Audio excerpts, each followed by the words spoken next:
అందరికీ welcome to smiley Kavya blogs. ఇవాళ మీతో నేను షేర్ చేసుకోబోతున్న టాపిక్ వచ్చేసి చాలా అందరూ ఎంతో భక్తితో శ్రద్ధతో ఎంతో ఇష్టంగా ఆ లక్ష్మీమాత కటాక్షం లభించడం కోసం చేసుకునే వరలక్ష్మి వ్రతం పూజ గురించి మీతో షేర్ చేసుకోబోతున్నాను. అలానే ఆ వ్రతం ఎందుకు చేసుకుంటారు, ఆ కథ ఏంటి, పూజకి ఏమేమి సామాన్లు కావాలి, ఎలా చేసుకోవాలి, ఏ టైంలో చేసుకోవాలి అనేది మీతో నేను కంప్లీట్గా షేర్ చేసుకోబోతున్నానండి.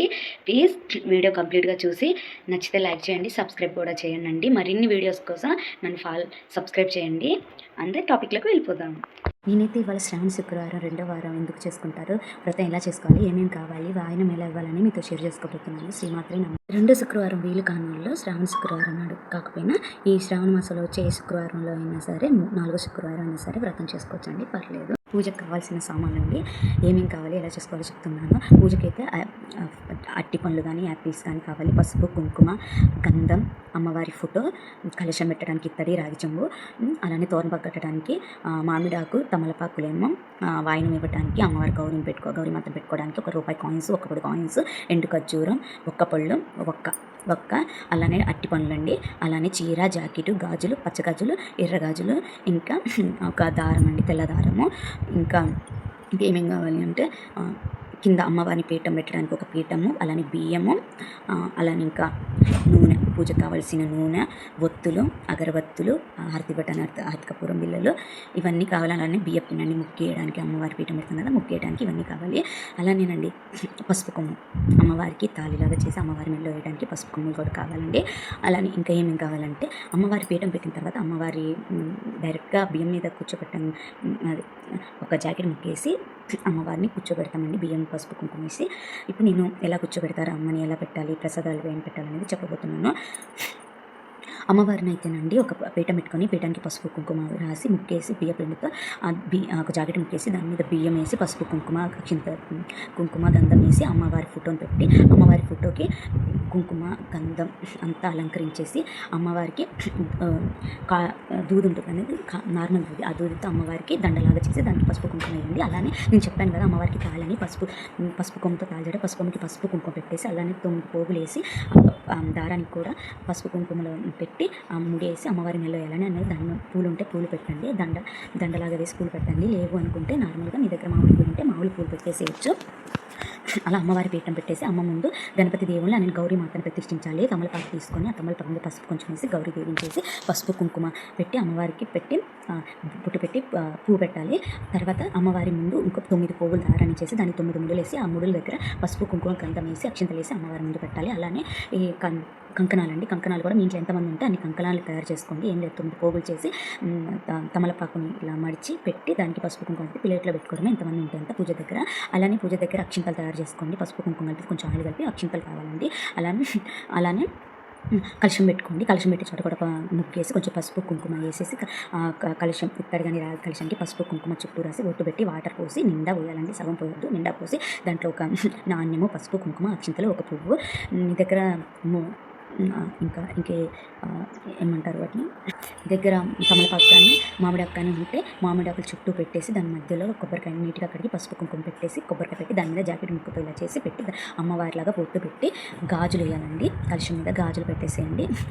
అలా అమ్మవారి కలశం పూర్తవుతుంది, బొట్టు పెట్టి అక్షింతలు వేయండి. అలానే మనం దీపారాజన చేసి ఒత్తులు వేసి పూజ చేసేసి అలానే మన నైవేద్యం ఏం పెట్టాలంటే గారెలు, పరవన్నం, పులిహోర, వడపప్పు, బెల్లం ఇవన్నీ పెట్టచ్చండి. కొబ్బరికాయ కొట్టి ఏమీ లేని వాళ్ళైతే ఏం పర్లేదండి, పాలు పొంగించుకొని కొబ్బరికాయ కొట్టి దండం పెట్టుకోవచ్చు.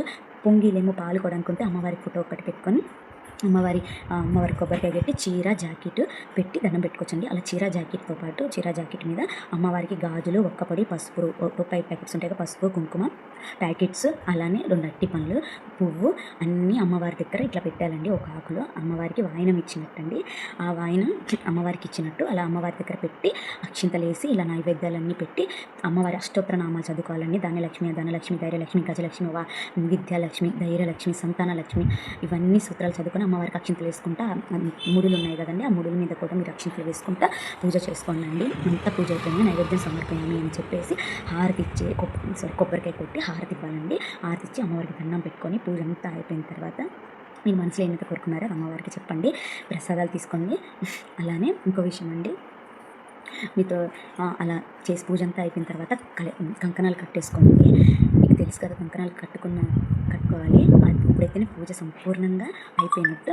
అంతా అయిపోయిన తర్వాత ప్రసాదాలు తీసుకున్న తర్వాత ఎప్పుడైనా సరేనండి వాయిన మాత్రం మధ్యాహ్నం ఇవ్వకూడదు, సాయంత్రం ఇవ్వాలి. బొట్టు పిలుచుకునేటప్పుడు కూడా మీరు 4, 5 ఆ టైంలో బొట్టు పెట్టి పిలుచుకొని 6:30, 7 ఆ టైంలో వాయినం ఇచ్చుకోనండి. వాయినం కూడా ఎలా ఇవ్వాలంటే ఉన్నంతలో ఇచ్చుకొని, కొంతమంది జాకెట్ ముక్కలు, గాజులు అన్నీ పెట్టేసి ఇస్తారు. ఇచ్చేటప్పుడు అండి ఎప్పుడైనా 2 ఇవ్వాలండి. ఆకులు 2 వేసి 2 అరటి పండ్లు, ఒక ఖర్జూరం, పసుపు కుంకుమ రూపాయి ప్యాకెట్స్, అలానే ఒక పొడి ప్యాకెట్, ఎండు ఖర్జూరం, ఒక్క అలా ఇచ్చి ప్రసాదం ఇచ్చి వాళ్ళకి బొట్టు పెట్టి పసుపు కాళ్ళకి రాసి, పసుపు తాలికి పసుపు ఇచ్చి వాళ్ళ కాళ్ళకి దండం పెట్టుకొని, ఇక మీరు తీసుకున్న వాళ్ళకి ఇచ్చినా సరే ఇలా ఒళ్ళోనే ఇవ్వాలండి. అలా ఇచ్చి వాళ్ళకి అక్షింతలు ఇచ్చి ఇస్తినమ్మ వాయనం అని మీరు అనాలి, వాళ్ళు పుచ్చుకుంటున్నమ్మ వాయనం అని మీరు అంటారు. అలా అమ్మవారు మీ ఇంట్లో అమ్మవారు వచ్చినట్టండి, సాక్షాత్తు లక్ష్మీ అమ్మవారు మీ ఇంటికి వచ్చినట్టు, వాళ్ళకి మీ అమ్మవారికి మీరు వాయనం ఇచ్చినట్టు అనుకోవాలండి. ఎప్పుడైనా ఉన్నోళ్ళు ఏం చేస్తారంటే వాళ్ళకి ఇచ్చుకోగలంటే జాకెట్ ముక్క, గాజులు కూడా ఇచ్చుకుంటారు. అలా కూడా ఇచ్చుకోవచ్చు అన్నిటితో పాటు. ఏమంటే తమలపాకు మీద జాకెట్ ముక్క, గాజులు కొన్ని, ఎండు ఖర్జూరం, ఒక్క, అట్టి పండ్లు, పసుపు కుంకుమ ఇవి ఇచ్చి వాయనం ఇస్తారు. ఉన్నోళ్ళు. లేనోళ్ళు అయితే ఇలా ఇచ్చుకోవచ్చండి. స్తోమత ఉన్నంతలో చేసుకోవడం అంటారు దాన్నే. ఇలా అండి, ఇలా కంప్లీట్గా పూజ ఎప్పుడైనా సరే సాయంత్రం పూట మాత్రమే ఇవ్వాలి వాయనం. 6 తర్వాత ఇవ్వాలి. మీరు బొట్టు చెప్పుకునేటప్పుడు కూడా 4:30, 5 మధ్యలో బొట్టు చెప్పుకొని పసుపు కుంకుమ తీసుకోవడానికి రండి అని బొట్టు పెట్టి రమ్మనాలి. 6:30, 7 ఆ టైంలో మీరు వాయనం ఇచ్చుకోవాలండి. అలా ఇచ్చిన తర్వాతే మీకు పూర్తిగా పూజ కంప్లీట్ అయినట్టు. అలానే మీరు పీఠం పెట్టుకున్నారు కాబట్టి మీరు మంచం మీద కూర్చోకూడదు, మీరు కూడా మంచం మీద పడుకోవాలి. ఎప్పుడు పీఠం సాయంత్రం అస్సలు తీయకూడదండి. తెల్లారే మళ్ళీ పూజ చేసి దీపారాధన కొండెక్కిన తర్వాత మంచి ముహూర్తంలో అమ్మవారిని పీఠం కట్టి మనసులో తలుచుకొని అప్పుడు అమ్మవారి పీఠం తీయాలి. ఆ పీఠంలో ఉన్న బియ్యం, పూలు, కొబ్బరికాయలు, కలశం వీటన్నిటిని కూడా పారే నదిలోనే వేయాలి. లేకపోతే ఆవు కన్నా పెట్టాలి. అంతేగాని బయట డస్ట్బిన్లో వేయొద్దండి. ఎప్పుడైనా సరే మన పుణ్యం మొత్తం దాంట్లోనే ఉంటుంది. ఇదండి నేను కంప్లీట్గా అమ్మవారి పూజ ఎలా చేయాలి ఏంటి అని చెప్పాను. అలానే అమ్మవారి ఇచ్చిన తర్వాత అమ్మవారి కథ చెప్పుకోవాలండి. కథ చాలా ఇంపార్టెంట్. ఒకనొక రాజ్యం ఉండేది, మగధ దేశం అనేది. ఆ మగధ దేశంలో కుండినా నగరం అనే ఊర్లో ఒక చారుమతి అనే ఒక బ్రాహ్మణ స్త్రీ ఉండేది. ఆ స్త్రీ ఉదయాన్నే లేచి ఇల్లు శుభ్రం చేసుకొని అత్తమ్మ వంటి భర్తకి భక్తి శ్రద్ధలతో మంచిగా వాళ్ళకి వండి పెట్టేదంటండి. ఆమెను చూసి ఆమె గుణగణాలు నచ్చి లక్ష్మీమాత నైట్ కళలో వచ్చి ఇలా పూజ చేసుకోమ్మ, శ్రావణ మాసంలో పౌర్ణమి ముందు వచ్చే 2 శుక్రవారాలు పూజ చేసుకొని నీకు అంతా మంచి జరుగుతుందని చెప్తే ఆమె వాళ్ళ భర్తకి, అత్తమామనికి చెప్పి ఓకే అన్న తర్వాత తనతో పాటు తన ఊళ్ళో ఉన్న మహిళలకు కూడా చెప్పి అందరూ కలిసి ఇలా అమ్మవారిని పీఠం పెట్టుకొని పూజ చేశారు. పూజ అంతా కంప్లీట్ అయ్యి చేతికి కంకణం ఎంత ఇంపార్టెంట్ మీకు వ్రతం మీద కంకణం కట్టుకొని కంప్లీట్ అయిన తర్వాత వెంటనే అమ్మవారి కటాక్షం లభించింది అంటండి. వాళ్ళకి మర్యాద, గౌరవం, దానం, బంగారం అన్నీ దక్కాయంటండి. అలానే ఊళ్ళో చేసుకున్న మహిళలందరికీ కూడా అలానే దక్కాయంటండి. అది అమ్మవారి. అలానే ఈ పూజ చేసుకోవడం అనేది భర్త యొక్క ఆరోగ్యానికి సంబంధించింది. అలానే మాంగళ్యం 100 ఏళ్ళు బాగుండాలి, పిల్లలు, భర్త, తన కాపురం నిండు 100 ఏళ్ళు బాగుండాలని చెప్పి ఈ వ్రతం చేసుకుంటారు. అలా ఈ వ్రతం అనేది కొనసాగుతుందని, అలా అమ్మవారు ఈ వ్రతం ఇలా చేసుకోండి మీకు ఇలా కటాక్షం వస్తుందని చెప్పి తరతరాలుగా అందరికీ చెప్పుకుంటూ వస్తున్నారు. ఇదండి మొత్తం కథ. నచ్చిందని అనుకుంటున్నానండి. నాకు తెలిసింది, నేను తెలుసుకున్నది మీతో షేర్ చేసుకున్నాను. మీకు ఇంకేమైనా తెలుసుంటే నాకు కామెంట్ చేయండి అండి. మరిన్ని వీడియోస్ కోసం నన్ను సబ్స్క్రైబ్ చేయండి ప్లీజ్. నచ్చితే లైక్ చేయండి, షేర్ చేయండి, సబ్స్క్రైబ్ కూడా చేయండి అండి. ఇలానే మీరు సపోర్ట్ ఇస్తూ ఉంటే మరిన్ని విషయాలు తెలుసుకొని మీతో షేర్ చేసుకుంటాను. ఎవరికొకరికైనా ఉపయోగపడుతుందిగా. అంటే శ్రావణ మాసం తెలియని వాళ్ళు ఉంటారు, ఎలా చేయాలనేది, సింపుల్గా ఎలా చేసుకోవాలనేది నేను మీతో షేర్ చేసుకున్నానండి. శ్రీమాత్రే నమః. ప్లీజ్ సపోర్ట్ చేయండి.